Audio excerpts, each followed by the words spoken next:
Diet plan share ಮಾಡಿ bro. ಇದೇ ಎಲ್ಲ ನನ್ನ ಕಮೆಂಟ್ಸ್ ಆ್ಯಂಡ್ ಡಿ ಎಮ್ ಅಲ್ಲಿ ಕೇಳೋದು. ಡಯಟ್ ಪ್ಲ್ಯಾನ್ ಕಂಪ್ಲೀಟ್ಲಿ ನಿಮ್ಮ ಗೋಲ್ ಮೇಲೆ ಡಿಪೆಂಡ್ ಆಗುತ್ತೆ. ಹಾಗಿದ್ರೆ ನಿಮ್ಮ ಗೋಲ್ ಪ್ರಕಾರ ಡಯಟ್ ಪ್ಲ್ಯಾನ್ನ ಹೇಗೆ ಕ್ರಿಯೇಟ್ ಮಾಡೋದು ಅಂತ ನೋಡೋಣ.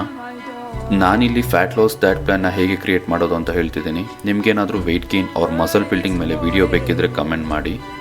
ಫಸ್ಟ್ ನಿಮ್ಮ ಮೇಂಟೆನೆನ್ಸ್ ಕ್ಯಾಲರಿನ ಕ್ಯಾಲ್ಕುಲೇಟ್ ಮಾಡ್ಕೊಳ್ಳಿ. ಇದನ್ನು ನೀವು ಸಿಂಪಲ್ಲಾಗಿ DDEE ಕ್ಯಾಲ್ಕುಲೇಟರ್ ವೆಬ್ಸೈಟ್ಗೆ ಹೋಗಿ ನಿಮ್ಮ ಬೇಸಿಕ್ ಡೀಟೇಲ್ಸ್ ಫಿಲ್ ಮಾಡಿದ್ರೆ ನಿಮ್ಮ ಮೇಂಟೆನೆನ್ಸ್ ಕ್ಯಾಲರಿ ಸಿಗುತ್ತೆ.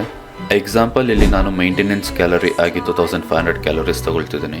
ಬಾಡಿ ವೆಯ್ಟ್ ಅರೌಂಡ್ 70 kg ಅಂದ್ಕೊಳ್ಳೋಣ. ಇನಿಷಿಯಲಿ ನಿಮ್ಮ ಮೇಂಟೆನೆನ್ಸ್ ಕ್ಯಾಲರಿಗಿಂತ 500 ಕ್ಯಾಲರೀಸ್ನ ರಿಡ್ಯೂಸ್ ಮಾಡಿ. ಇದು ಇಲ್ಲಿ 2000 ಕ್ಯಾಲರೀಸ್ ಬರುತ್ತೆ. ಪ್ರೋಟೀನ್ 30% ಇರಲಿ, ಫ್ಯಾಟ್ 35% ಇರಲಿ. ರಿಮೈನಿಂಗ್ ಕ್ಯಾಲರೀಸ್ನ ಕಾರ್ಬೋಹೈಡ್ರೇಟ್ಸಿಂದ ಫಿಲ್ ಮಾಡಿ. ಆ್ಯಂಡ್ ಸಫಿಷಿಯೆಂಟ್ ಫೈಬರ್ನು ನಿಮ್ಮ ಡಯಟಲ್ಲಿ ಆ್ಯಡ್ ಮಾಡ್ಕೊಳ್ಳಿ.